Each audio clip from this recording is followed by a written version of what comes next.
Hi everyone, and welcome back to Dennis Deep Cuts, the 9th installment. Today I'm giving you the definite list of the best records of 2022. Let's see what happens.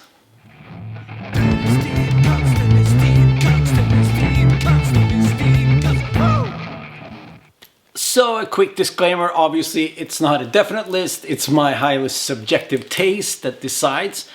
Plus, to make it even a bit more uncomfortable and weird, it's only records that I bought on vinyl. There's a ton of records out there that I haven't bought yet. There's even a couple of records that's not even released on vinyl. They're not going to make it to the list, but you know, if we look back in a couple of years, they might be on the list, who knows. I mean, the Soul Glow record that was released last year is one of my favorite records, but the vinyl's not even out yet. There's a new Off record, the new Long Knife record. It's amazing, but I haven't bought it yet because for reasons that I can't explain, it's super expensive.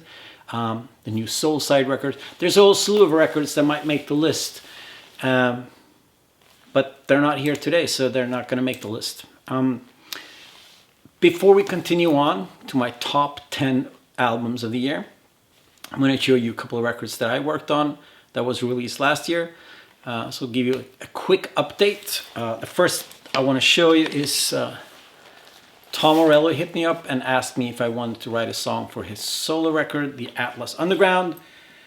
The Atlas Underground Fire, actually. And I said, of course, yes, because I've been a massive fan of Rage Against the Machine and Tom Morello for years.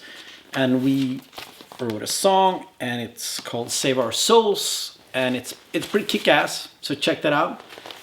It's pretty awesome that Tom Morello, wants you to sing on a song. That's cool. Another thing that happened was that in 2021, Fake Names released an EP. And in 2022, we released it as a 7-inch.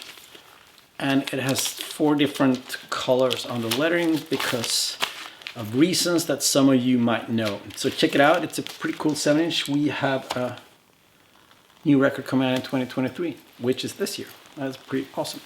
And last but not least, after 5 years, Invasion put out a new record called Let the Night Love You. A record that I'm incredibly proud of, and please check it out, make me very happy. Also in December, we put out a new EP called How Far We've Fallen. I'm sure it's going to be right here. The vinyl's out later this year. I got the test pressing last week. Sounds amazing. So there you have, that's some of my project that I released last year. I was thinking that maybe if you want me to, write it in the comments. I'll make a show where I talk about all my different projects, how I approach them, and what we got going on, and what's happening in the future. Because I get it. It seems, if you follow me on social media or anything, it seems like I'm doing like 100 different bands and 100 different projects, which is kind of true. But maybe it'd be nice to sit down and clarify everything that I'm doing. So if you want me to do that, write it in the comments. And if there's more than 20 people that wants me to do it, I'll do it. All right. So onwards towards the top 10. Before we get into top 10, here are some honorable mentions that almost made it.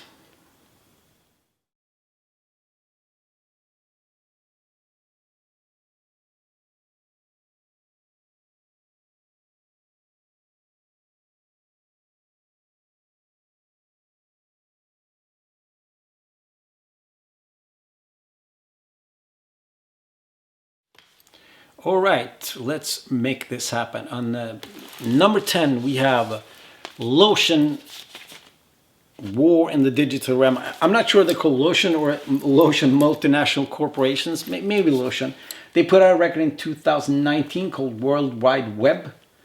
And it's one of those records where it's a weird mix of industrial beats with hardcore guitars and like rough, weird hardcore singing. All the lyrics has this overarching theme about cybergenetics and revolution and corrupt police states. Super revolutionary, and some of the lyrics are quite out there, but in a very good way. Human Meat Slicer Electric Meat Slicer and Burnt Tomorrow, probably my favorite tracks on the record, but it's all in all, it's a pretty solid record. If you like your hardcore to be super weird and have some dance beats, then check out Lotion. I think it's a super cool record. Number 10.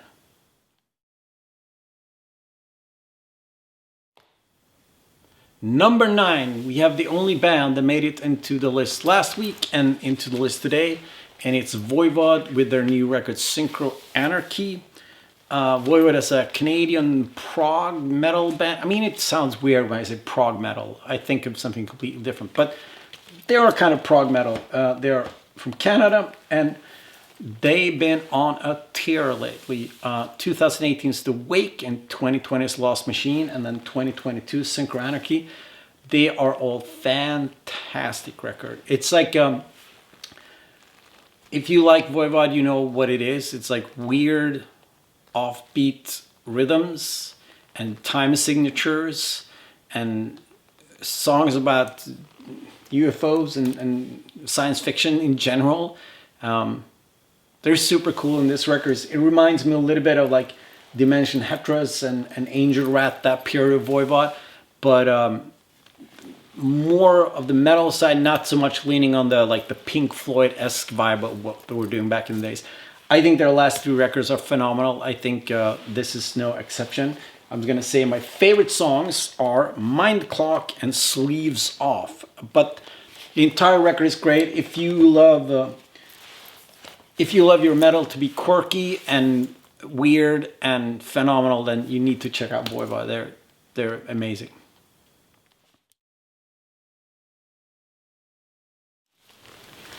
All right, the next record, number 8, is Angel Olsen's Big Time.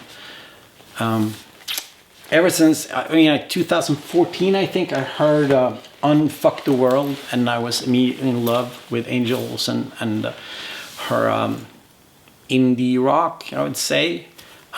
Usually, it's a bit tough for me when indie artist goes country.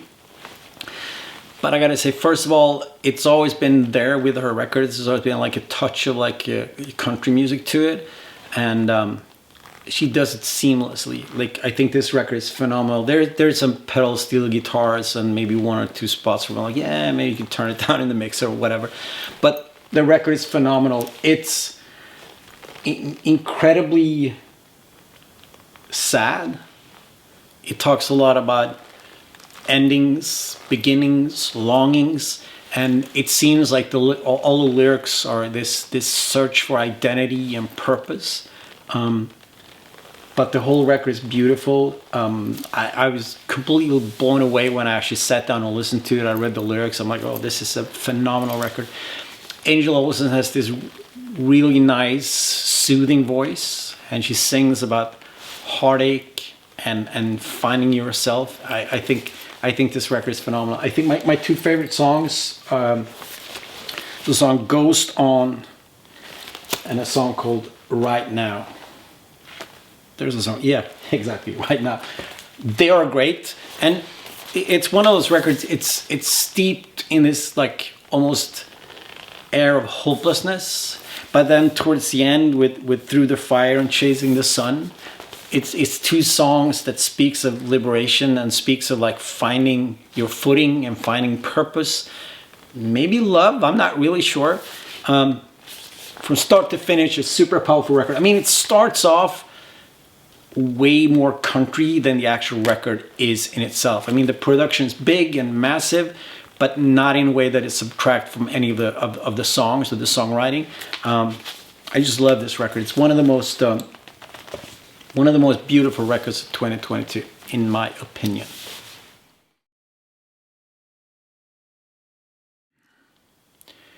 Let's go from the most beautiful record of the year to the most ugly record of the year, and I'm saying that as a complete compliment to Candy that put out the record Heaven Is Here. It's a follow-up to their debut album Good to Feel that I also love. Candy's from Richmond. I guess kind of a hardcore band, but it's super violent, super aggressive. It's like a mixture of that touch of hardcore in it, but It's grindcore, death metal, industrial music. It never lets up. It's just one of those records that just from start to finish, it just pummels you. I think it's phenomenal. I think it's just one of those records that, like, I had a hard time listening to the whole record through because it's just so aggressive and so violent. The song Transcend to Vet, I think, captures everything. It's this weird industrial verses with this weird guitar stuff, and then the chorus just goes full on. A lot of blast beats, and as soon as they lower the tempo, it just gets even more aggressive. The B-side is a 10-minute noise track, and yeah, it's the heavy record of last year, and I just love it. Candy for the ears.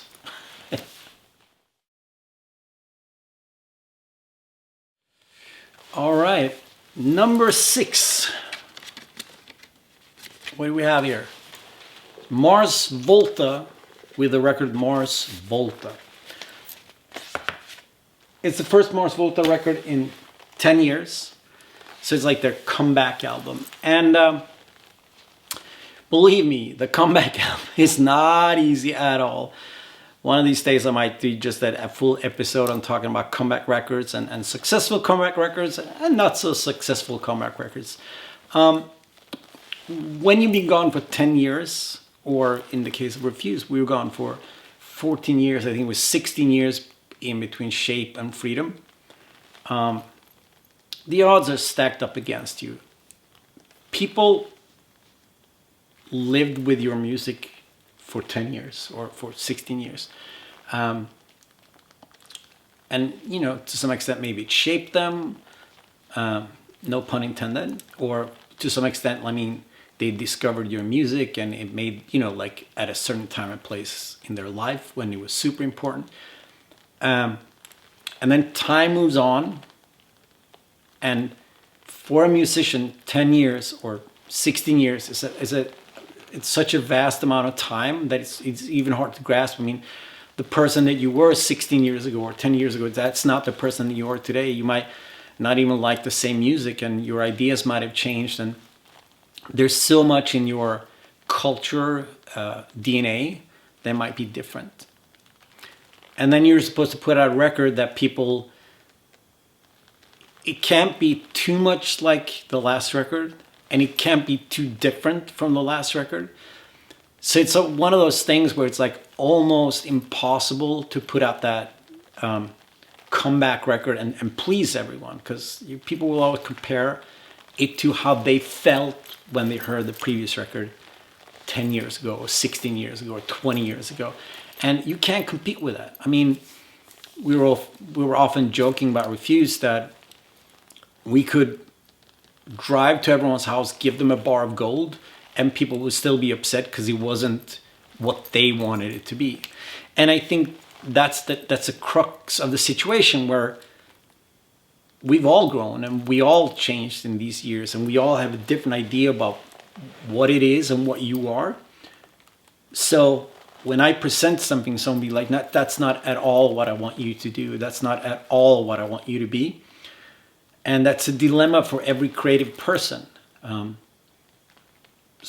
Sometimes the people that are listening, they haven't been on your journey, basically. So Mars Volta put out a record after 10 years, and I think it was last year's most anticipated record for a lot of people. And it came out, and it's mellow.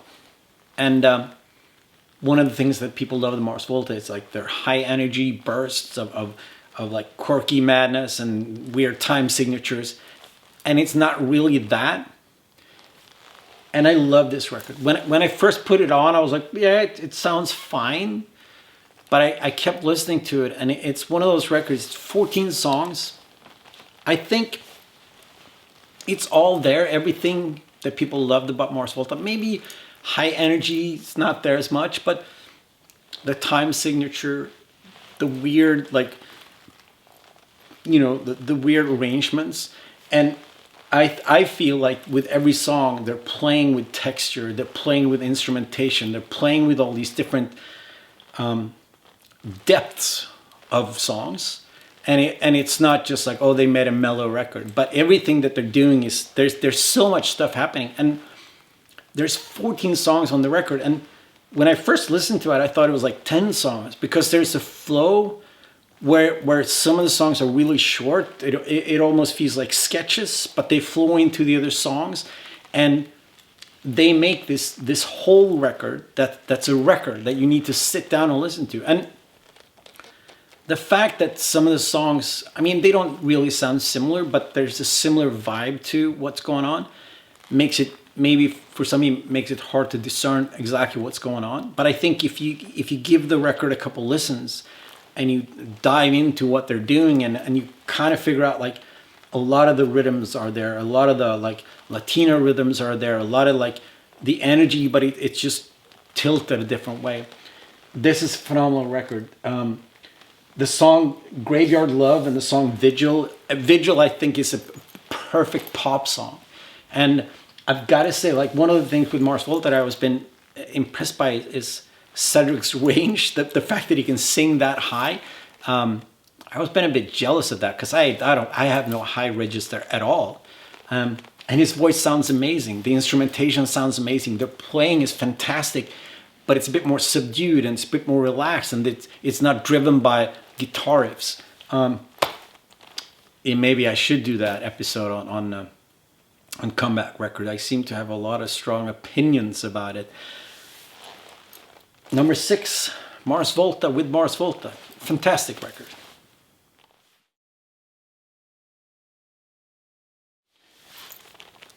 Number 5, it's another comeback record of sorts, but here's a band that didn't really break up. In April of 2002, the International Noise Conspiracy went on tour with the John Spencer's Blues Explosion. Opening up the entire shindig was a brand new band from New York that only put out an EP. And the first night I saw them play, I'm like, oh wow, this singer is a complete star. And it was Carno, and it was the Yeah Yeah Yeahs, and they put out a new record called Cool It Down. And Mars Volta 10 years, and this is 9 years. I see similarities in these two records. I see huge differences, but I see some similarities, that it's a bit more subdued than some of their early stuff. And they're definitely taking risks, and I really like it. It's also one of those records where I listened to it, I thought it was fine. I turned up the volume and I got into it, and I'm like, it starts off a bit, I didn't say mellow, but it starts off a bit subdued, and then it just goes into full beast mode with the song Wolf, which I like a lot. It's been 9 years, and I think this is it's a super cool record. And I think one of the things I also like about it, it's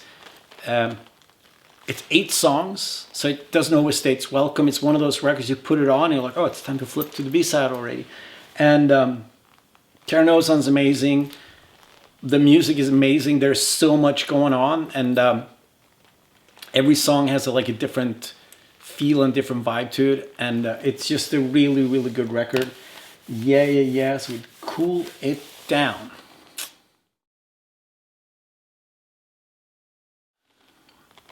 All right, on 4th place, we have Sweden's best kept secret, the Hangman. It's a 3rd record, Tear It All, and this vinyl version is amazing. It's only 200 copies, and all the covers are hand screened by Rebecca. I have number 80 out of 200, so if you want to get a hold of this, better do it fast. The Hangman from Stockholm. Rebecca, that plays guitar and sings, used to be in a band called Volcano. She might still be in Volcano, I don't know about her. And then she's been playing with Ebbot from Soundtrack of Our Lives, and last time I saw her, she was touring with Markus Krunegård, which is one of the big pop stars of Sweden. And I've been lucky enough to have her on Guitar and Invasion on a European tour. She has a really nice, airy voice that kind of floats over the music. Some of the other members in the band are in bands like Dungen and Viagra Boys, so it's super solid. I mean, their playing is fantastic. The music is they started out a bit more post-punkish and slowly gone over to a bit more post-punk and a bit more dark, and they've slowly gone over to very psychedelic, like light touch, but has a lot of groove to it, a lot of propulsion and momentum in the music. There's some songs on this record like Wishful Thinking. It made me think of like Julie Cruz in Twin Peaks. That like it's very airy, but it's really like amazingly big at the same time. And then my favorite song is Sacrifice My Love and Funeral Pyre. The great like has this really cool propulsive groove to it, and the playing is fucking phenomenal. I thought that they released this record themselves, because I was gonna say like, if you are a record label, why haven't you signed them? But I saw on Discogs that Swedish punk label Punk Slime seemed to have signed them, which is fantastic, because I think the Hangman is one of those bands that deserve all the recognition that they can get. But yeah, number 4, my top 10 list.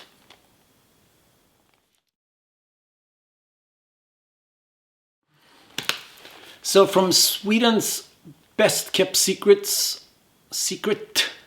to Sweden's biggest hype. And also there's a connection, because someone in that band is also in this band. The new Viagra Boys record, Cave World. I mean, like some of the records on this list, I was surprised. I was like, oh, not the Viagra Boys records. They just keep churning out records. It's a third full-length record, and they also released 2 or 3 like proper, like full EPs since 2016. And as I said, I was a bit surprised there's a new Viagra Boys record, and I'm like, I might have said once or twice, like, yeah, they're a bit of a one-trick pony. And maybe they are, because they have this whole crowd punk thing, but they do it with such perfection. Like, I love this record. When I put it on and I cranked up the volume, I was blown away by how good it was.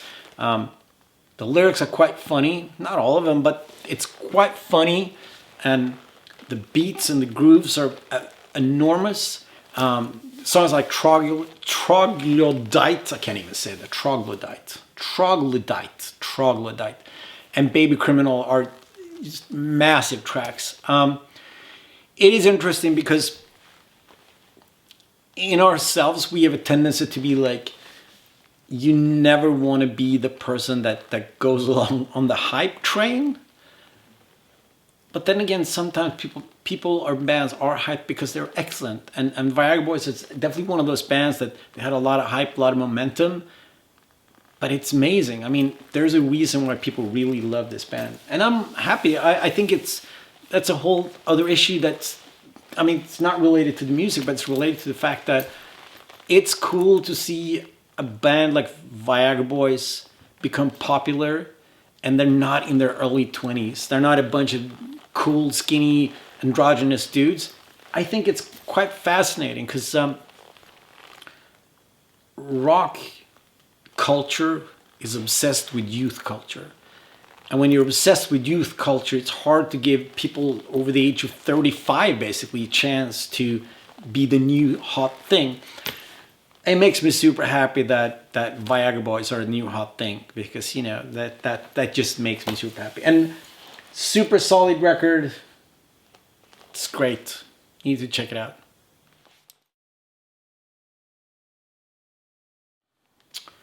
All right, second place, the runner-up. Could have been the best record of the year. It wasn't. Thin margin. And it's this record by Gaysu Akyo. I have no idea how to say that name, and I don't even want to say what the record is called, because I'm sure I'm going to butcher it. She's from Istanbul in Turkey. Found this record just a couple weeks ago, and I've been listening to it obsessively, and it's just a phenomenal record. I have a little bit of a soft spot for Turkish psychedelia. And while the record starts off with the first 2 songs, they have that upbeat tempo and the weird Turkish melodies. It gets interesting when they start taking stuff down. some of the songs are really driven by like heavy synthesizers, and they're dark and they're brooding, and it's very, very different from you know the usual Turkish folk psychedelia. This is a super cool record. It goes from like really, I mean, nothing about it is really traditional because of the instrumentation and the way they play, but it goes from more like just ordinary Turkish psychedelia to like really heavy keyboard, heavy songs. Just mind-blowingly good record. Also think it's super cool that all the lyrics are in Turkish and English. If you wanna hear what she's singing about. As I said, I didn't know anything about her. I found the record and I'm completely blown away. Yeah, I mean, probably my like, it's not my #1 record of the year, but it's probably the biggest like wow thing of the year. So good on you. If someone knows how to pronounce her name properly, please do. And please check out this record. It's just so good.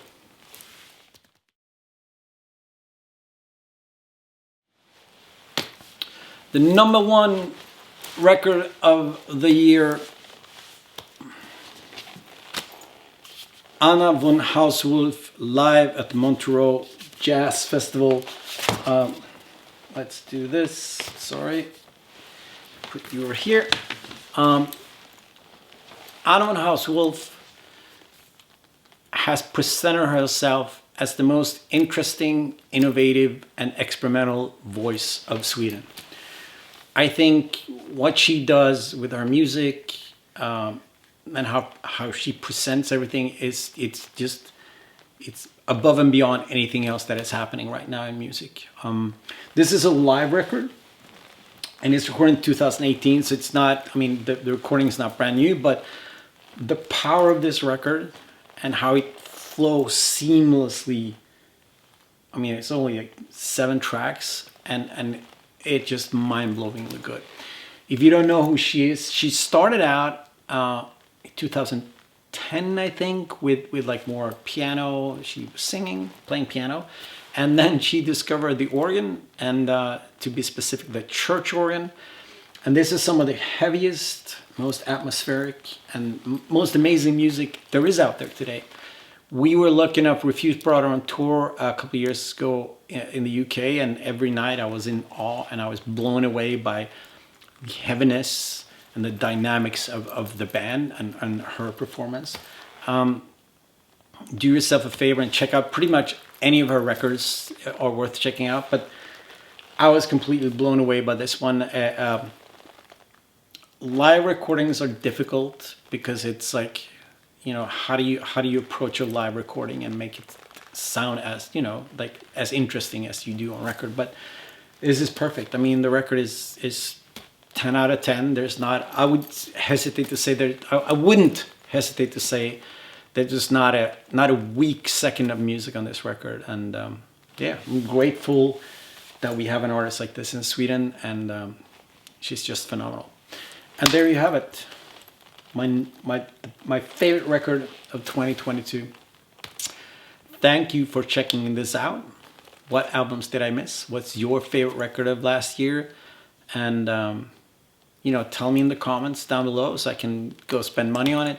And like, share, and subscribe. And I'll see you in a week. Stay wild, my friends. Bye.